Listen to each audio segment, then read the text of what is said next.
এদের কাছে ভাইফোঁটাটা সে আগের মতন আর নেই।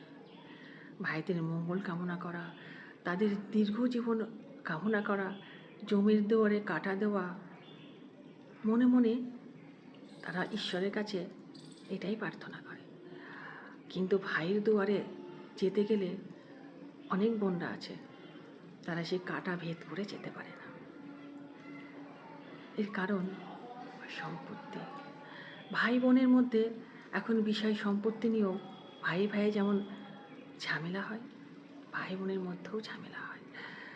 তাই যেই বোনরা ভাইয়ের দুয়ারে ভাইফোঁটার দিন যেতে পারবে না, সেই ভাইরা যেন কখনো না ভাবে সেই বোনরা ভাইদের জন্য অমঙ্গল প্রার্থনা করছে।